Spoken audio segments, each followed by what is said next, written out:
Buenas noches, bienvenidos a otra nueva sesión de tu programa Gente Común. Un aplauso. Como de costumbre, suscríbanse, denle me gusta, compartan este video, comenten. Nosotros somos un programa que tratamos temas geopolíticos, tratamos situaciones económicas y políticas de diferentes países y del mundo. O sea, tratamos los temas más importantes que afectan directamente a tu bolsillo. Entonces, síguenos, dale me gusta y comparte este video. En temas anteriores hablamos del conflicto en Medio Oriente, donde está como principal actor Israel y como secundario actor Irán, desde las sombras. Hay muchas novedades, muchos bombardeos. Exactamente. Israel acabó con la mitad. Ay, Dios mío, esta guerra, incluso fíjate, Israel le dio un cambio significativo de, por así decir, de 180 grados al arte de la guerra. Sí. Con el tema de los beepers, que todo el mundo ya conoce esa noticia. Aunque ellos ya lo hicieron con la guerra de los 6 días. Sí, pero de todos modos fue una guerra hegemónica. O sea, se utilizaron armas hegemónicas, tácticas hegemónicas, pero ahora, con el ataque que se hizo hace varias semanas de los beepers, que a partir de ahí se desarrolló una serie de acontecimientos que tienen al mundo de cabeza y tienen a las grandes compañías petroleras y países temblando, literalmente, por el tema de Irán versus Israel. Entonces, para hacer un resumen un poquito, Israel detonó cerca de 4.000 beepers hace varias semanas en Beirut, en el Líbano y otras zonas, incluso en Damasco, que se detonaron varios dispositivos donde murieron cerca de 2 a 13 personas y casi 3.000 heridos. Entonces, o sea, porque recuerden que los beepers, a ser pequeños, son unos aparaticos pequeños, ¿verdad? Que no tienen mucho alcance, pero como estabas comentando antes, tienen más un impacto psicológico. Exactamente. Entonces, muchos heridos, me refiero a heridos, personas con brazos amputados, piernas amputadas. O sea, eso me refiero con heridos. Cuando te explota algo de eso en el bolsillo, te va a destrozar la pierna. Sí, no, como estudiantes de medicina sabemos de que una explosión afecta mucho la estructura del cuerpo, y si un ejemplo, el cuerpo pierde la irrigación de alguna extremidad, esa extremidad se va por la borda. እንtonces, ¿qué pasa ahí? Luego del ataque de los beepers, al día siguiente, en un funeral que hicieron por varias personas fallecidas, empiezan a explotar las parábolas, empiezan a explotar los walkie-talkies, laptops y todo demás. Eso ha causado que literalmente Hezbollah haya perdido la razón.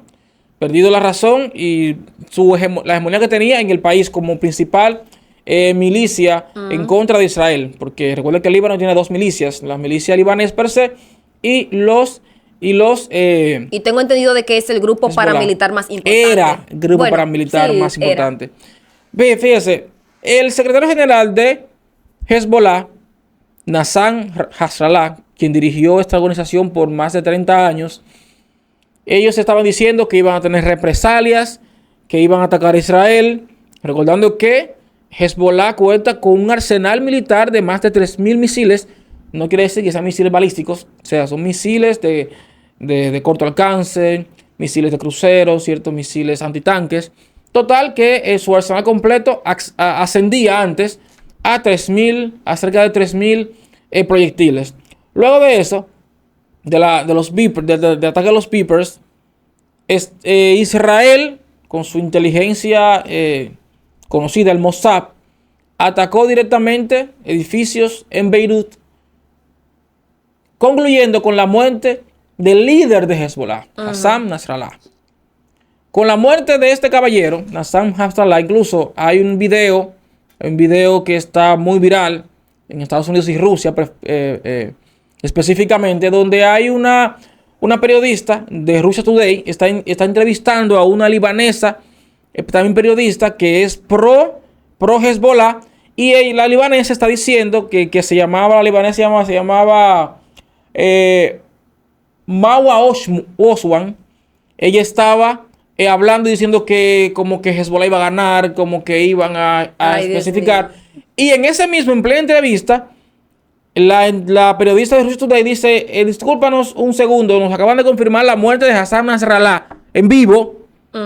Esa periodista libanesa radical, literalmente, se quedó en shock y se puso a llorar. Ahí están los videos. Incluso pienso subir el link en el video que va a salir ahora, donde se nota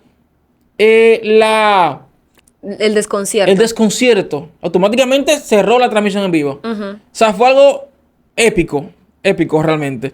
Entonces, Israel acabó de destrozar la cabeza de la organización terrorista más grande del mundo, que todavía a la fecha de que en que este video va a salir, todavía no hay un líder en Hezbollah, porque nadie se atreve a ser líder de Hezbollah. Se suponía que un primo de Nasrallah iba a ser el líder, pero nadie ahora mismo. Incluso en Irán, automáticamente se destapó la noticia de la muerte de Nasrallah. El Ayatollah Khomeini, todo el mundo empezó, tú sabes, a esconderlo. Ahora mismo, el Ayatollah Khomeini está escondido porque fácilmente Israel le manda una bomba ya. Luego de eso, hubo una represalia. El gran Irán hizo un gran ataque. 181 misiles balísticos. Hablando un poco de inteligencia militar, hablando un poco de misiles. O sea, se escuchan muchos misiles balísticos, misiles de cruceros, antitanques y otros tipos de misiles. ¿Qué pasa? Los misiles de crucero son misiles dirigidos. O sea, tú lo diriges, van en línea recta, ¿verdad? Atraviesan ciertos puntos geográficos, pero su impacto es menor porque tienen menos carga explosiva. Ahora bien, los misiles antitanques son mucho menor todavía. Son misiles, bueno, como se llama, antitanques o anticarros, que no derribarían un buque de guerra, no son misiles de largo alcance, son misiles de corta distancia. Ahora bien, los misiles balísticos son un tipo de arma diferente. ¿Por qué? Porque puede incluso contener una ojiva nuclear, y si no tienen ojiva nuclear, su carga de explosiva asciende desde los 300 kilogramos de explosivo a la tonelada de explosivo. Entonces, y también su dirección es parabólica. O sea, un misil se lanza aquí con propulsión, ¿verdad? Propulsión, y sale un poco de la atmósfera y luego llega a su punto de destino. Su rango de margen de error es de 5 metros. Cuando explota un misil, dependiendo de la cantidad de explosivo que tenga, un misil balístico, su rango de explosión son de 100 a 200 metros a la redonda. O sea, un radio. No hay manera de que fallen. Exactamente. Entonces, o sea, entendiendo ese mecanismo que funcionan actualmente los tipos de misiles más utilizados, Irán desplegó 181 misiles. O sea, se podría decir que tuvo una represalia a la altura. Sí, pero al final de cuentas el impacto no. Ok, dale. Irán tiró 181 misiles. Automáticamente pasa eso. Los escudos israelíes se activan. Recuerden que la defensa de Israel es por capas. Son varias capas. Una de ellas está el domo de hierro o la cúpula de hierro, como usted quiera llamarla. Está la onda de David para otros tipos de amenazas. O sea, es por capas. Si saben que van a ir misiles de mediano alcance, y utilizan una capa. Si son misiles más extremos, o sea, más fuertes, utilizan otra capa. Entonces, cerca del 80% de los misiles lanzados por Irán fueron interceptados y detenidos en Tel Aviv, Jerusalén y Cisjordania por las capas, pues sería el domo de hierro de Israel. Solamente con una víctima. Claro, el otro 10% de misiles detenidos fue por la flota naval estadounidense que estaba en la zona. Entonces, solamente el 10% hizo impacto, ¿verdad?, sobre suelo israelí, dejando solamente un muerto palestino en Cisjordania y 2 heridos. E incluso el muerto que dejó no fue por la explosión. Fue porque le cayó un misil al cielo, ¡baf!, y lo mató. Claro, nosotros repudiamos la guerra. No nos sentimos contentos a la hora de fallecidos en la guerra, pero con un ataque de 181 misiles, uno esperaría un poquito más de sangre, destrucción, o sea, cosas así se espera. ¿Te iba a decir algo? No. Bueno, que básicamente uno podría no ser moralmente aceptable, pero es aceptable a nivel de guerra. A nivel de guerra, por supuesto. Que haya una sola víctima. Exacto. Entonces, incluso 10 víctimas son aceptables si son militares. Las víctimas no aceptables, por lo general, son cuando son civiles. Exactamente, las víctimas civiles son más importantes. Que de hecho, según la Comisión de los Derechos Humanos, la ONU y todo eso, dicen que los crímenes de guerra son cuando se ataca a la población y no a objetivos militares. O sea, en la guerra está permitido atacar a los militares y matar a los militares, pero no a la población civil. Exactamente. Entonces, en Irán se celebró esto. Claro, probablemente habían cerca de 500 personas celebrando y ellos dijeron que fue el país entero de 86 millones aproximadamente de personas. Tácticas. Celebrando, y como tú ves los videos, 500.000 personas celebrando. Tácticas del gobierno. Mientras que en Israel dijeron, incluso periodistas en vivo ya dijeron, pero no, es difícil, aquí no hay nada y no vemos destrucción. Claro, yo no quisiera estar ahí en ese momento y nadie quisiera estar ahí, pero se esperaba, ¿verdad?, que cuando Israel, incluso ese ataque le costó a Israel cerca de 4.000 millones de dólares. O sea, miraron también el costo.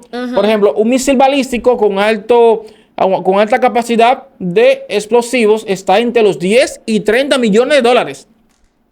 Tú dices, oye, me da un misil de eso a mí, yo me hago rico. Yo como un misil de eso en mi casa, lo vendo y yo me hago rico. De forma porque el costo es alto. Incluso en el mercado negro. Claro, o sea, dar la mitad por eso es que dicen que la guerra es cara. Sí. Y otra cosa, hablando desde el punto de vista, desde el ámbito geopolítico de Medio Oriente, Israel también atacó a los hutíes en Yemen.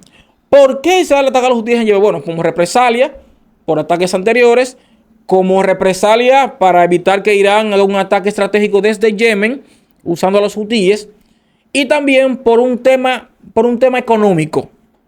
Por ejemplo, Estados Unidos literalmente podrá decir que no podría destruir a los hutíes. Tú dirías, ¿cómo Estados Unidos, la fuerza naval más importante del mundo, no puede destruir a los hutíes? Una persona que son literalmente los guerreros en sandalias, que ellos tienen bazooka pero andan en sandalias y pantalón corto. ¿Por qué? ¿Por dónde están? No, sale muy caro. El promedio de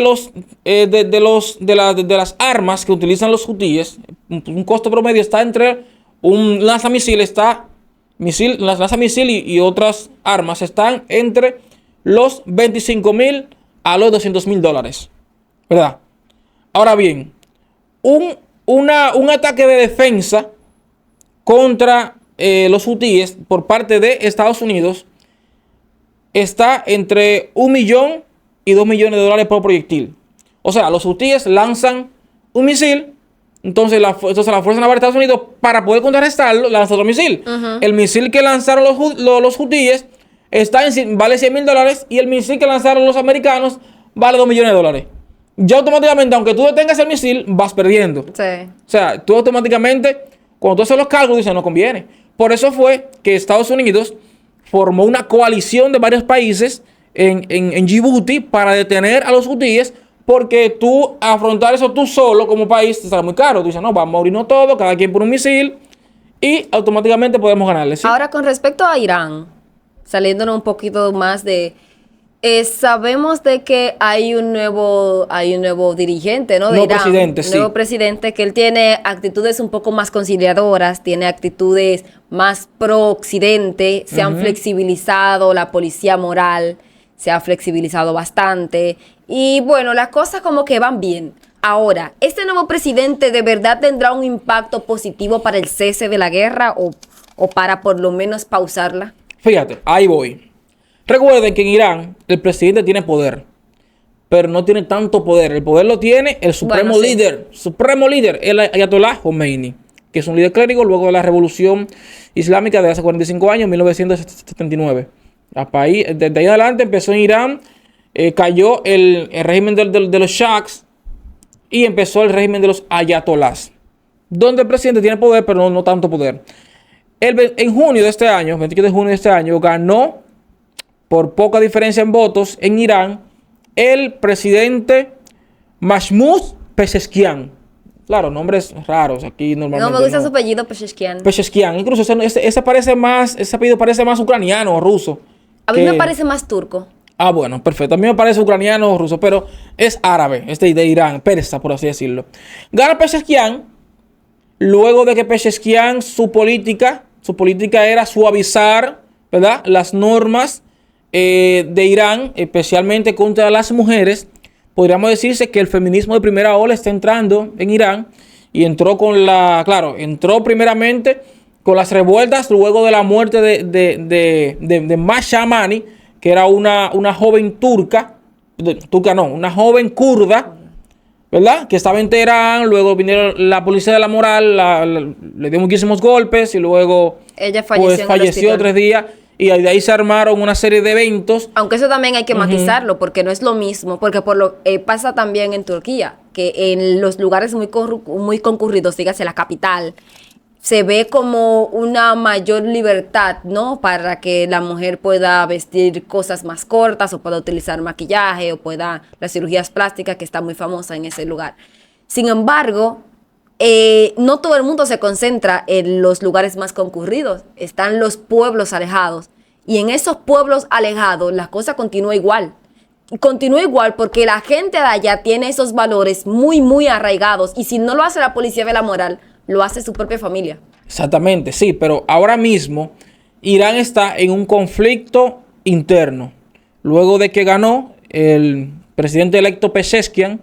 Incluso Pezeshkian en una entrevista que dio luego de ganar las elecciones, él dijo que él quería un diálogo con Estados Unidos. E incluso, escúchame lo siguiente, en la década de los 2000, cuando ganó otro presidente, había dicho que él quería, pues, diálogo con Occidente. Pero Pezeshkian utilizó unas palabras que nunca se habían utilizado en Irán desde los tiempos de los Shah iraníes, donde él dijo: donde tanto musulmanes, ¿verdad?, occidentales y judíos podamos vivir en paz. Escuchen bien. Occidentales, musulmanes y judíos podamos vivir en paz. Esa frase no se había escuchado desde cerca de 50 años atrás. Entonces, ahí da a entender de que Irán quiere negociar con Estados Unidos. Al menos desde el Irán oficial. El Irán que se pronuncia oficialmente en las Naciones Unidas y todo eso. Claro. No el líder religioso. El ayatolá respondió a eso y dijo: nosotros podemos controlar a Pezeshkian. O sea, nosotros vamos a controlar fácilmente a Pezeshkian, al presidente. O sea, el supremo líder dice que tiene poder sobre el Pezeshkian y no será lo que él diga. Pero la parte diplomática, que es la presidencia iraní, sí quiere negociar. Ahora bien, todo el mundo está medio chivo con esta, o sea, medio arisco sería con esa parte. ¿Por qué? Porque ya esa jugada se habló antes. O sea, esa jugada se quiso implementar antes. Que Barack Obama, durante su segunda gestión, hizo unos acuerdos con Irán para temas nucleares. Que Donald Trump en el 2018 dijo: no, espérate, no podemos seguir los acuerdos con Irán porque Irán está aún desarrollando armas nucleares y a largo plazo puede afectar la economía y la hegemonía política de Estados Unidos y del mundo. Entonces rompió los acuerdos y ahí empezó todo lo demás. Eso, que alguien nos preguntó que si Irán de verdad no tiene armas nucleares. Mi respuesta es la siguiente: oficialmente no. Oficialmente no. ¿Tú consideras de que si las tuvieran alardearían más, si tuviera más poder? Por tema de disuasión. Yo creo que están en proceso y no tan lejanos de tenerlas. Yo considero. Fíjate, es un tema un poquito largo, el tema de Irán y cosas, pero para resumirlo un poquito más y llevarlo a un punto, porque ya el tiempo se nos acaba, hablaremos de por qué, o sea, qué tan fácil sería destruir a Irán. Ah, ¿vas a hablar de la isla? Sí. Sí. No, mira, y no le conviene al mundo que esa isla... Irán es más sencillo de destruir de lo que parece. Porque hay una isla que está a cerca de 453 kilómetros del estrecho de Hormuz. La isla se llama Yark. Yark se llama la isla. Una isla iraní.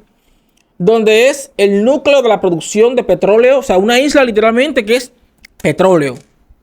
Esa isla está a 1500 kilómetros de Israel, por lo cual destruirla con los misiles de largo alcance no sería plausible. Plausible, pero Israel podría destruirla. Sí. Entonces, ¿qué pasa ahí? Si Israel, si esta isla es atacada, la economía de Irán se desestabilizaría. Claro, porque recuerden que Irán produce el 4% de los combustibles fósiles del mundo. Entonces, automáticamente, la economía también de Irán, valga decir el comentario, que más del 50% de su economía es proveniente del petróleo. Y especialmente de ese lugar que de esa isla, de la isla de Yark. Entonces, ¿qué pasa? Si se destruye esa isla, automáticamente el poder económico que tiene Irán para financiar los grupos terroristas y su gobierno automáticamente quedaría destrozado. Si esa isla es atacada, habría muchísimas insurrecciones, diría yo, en Irán. Habría un caos. Se desestabilizaría. Bueno, Estados Unidos es experto desestabilizando países, pero también, no le conviene.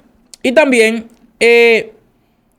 podría también esa isla destruirse para acabar con Irán. Y tú dices, bueno, ¿qué pasaría con el petróleo que Irán produce? Recuerde que esa isla, la isla de Yark en Irán, produce cerca de 7 millones de barriles de petróleo al día. Entonces, China, por decir de Rusia, son principales, bueno, China más que todo, principales compradores, ¿verdad?, del petróleo iraní. Entonces, automáticamente tú sacas de circulación a Irán, queda un vacío. Claro, bien, Arabia Saudí no tendría problemas en sustentar, en cubrir ese vacío. Ya lo ha hecho, aumentando a 2 millones de barriles diarios su producción, con su alianza con Estados Unidos, con su el príncipe saudí, Mohammed bin Salman. Pero eso como quiera traería mucha pérdida. El problema que traería principal es el estrecho de Hormuz. El estrecho de Hormuz está del lado este, el territorio de Omán, Emiratos Árabes Unidos también, y de aquel lado está en el este de Irán. Irán no tendría problemas con cerrar el paso del estrecho de Hormuz. Incluso es una de sus tácticas principales a la hora de disuadir. De hecho, estábamos hablando anteriormente en varios programas. Dicen, por ejemplo, los iraníes, si me atacan, yo cierro el paso de Hormuz y se perderían diario, literalmente, 18 millones de barriles. No podrían pasar por ahí. Claro, podrían pasar por la infraestructura que cubre Medio Oriente, que cubre Arabia Saudí, pero solamente pasarían 5 millones de barriles. Entonces tú dices, por Medio Oriente, por Arabia Saudí pueden pasar 5 millones, pero ¿dónde dejamos los otros 13 millones de barriles que están dentro del Golfo Pérsico? Porque Irán cerró este estrecho de Hormuz. Entonces, por eso es que los países no atacan tanto a Irán de manera directa y no atacan esa isla. Porque el problema de Sal María sí atacan esa isla. Y si Israel...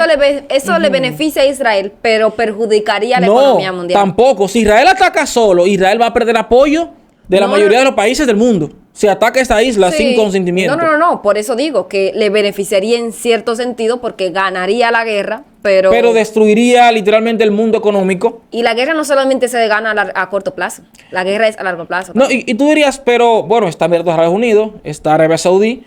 Ellos pueden contrarrestar la fuerza iraní en el estrecho de Hormuz. O de Hormuz, como usted quiera decirlo. ¿Qué pasa ahí? ¿Por qué no lo hacen?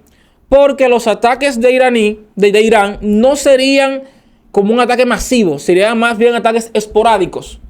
Por ejemplo, yo tengo misiles balísticos, varios, y cada X tiempo hago ataques a barcos petroleros, que ya se ha visto. Entonces, ¿qué hace eso? Una semana atacó uno, la otra no, la tercera así. ¿Qué hace eso? Eso disuade a las compañías navieras y de petróleos a pasar por el estrecho de Hormuz. Entonces, eso traería el declive económico a nivel de los fósiles hidrocarburos en el mundo entero. Por eso es que destruir Irán a nivel económico sería fácil a la hora del ataque de tú destruir esa isla. Eso sin contar de que estaríamos perjudicando los intereses de China y de Rusia. Y si China y Rusia no están contentos, hay problema. Y también podría armarse la Tercera Guerra Mundial porque eso... O sea, literalmente una gran cantidad de su petróleo es consumida por esos países que son afines a ello, ¿no? Exactamente. China y Rusia, y que ahora mismo están un poco picados con Occidente. Entonces, por eso es que Israel debe ser cuidadoso. Claro, Israel va a responder, efectivamente, a Irán por los ataques, aunque no hubo bajas, en teoría. Pero Israel va a responder. Pero Israel debe tener mucho cuidado a la hora de atacar a Irán directamente. Porque el atacar a Irán Irán va a responder, y si Israel ataca de la manera incorrecta a Irán, las represalias puede ser literalmente un declive, un alza en los precios de los barriles de petróleo. y eso llevaría a una crisis económica mundial, que ya se ha visto en menor escala en tiempo atrás. Bueno, hay mucho todavía por cubrir, muchísimas cosas por hablar. Y después de que terminemos con todo eso de Estados Unidos, que probablemente el punto de inflexión de las elecciones en Estados Unidos sea también el punto de inflexión en el conflicto de Irán e Israel. Y eso nos daría pues un poco más de tiempo a hablar de otros conflictos, dígase Ucrania y Rusia. Exactamente. Y Pakistán. Pakistán versus India. Sí, y cómo China está presionando cada vez más a Hong Kong también. Y tiene ciertos problemas ahí con... ¿Cuál es ese otro? El que produce... Con Taiwán. Con Taiwán. Con Japón. O sea, podemos irnos un poquito más a Indochina y hablaremos de Laos, Camboya, Vietnam. O sea, hablaremos de todos esos países. Claro que sí. Porque recuerden, señores, que el mundo es grande.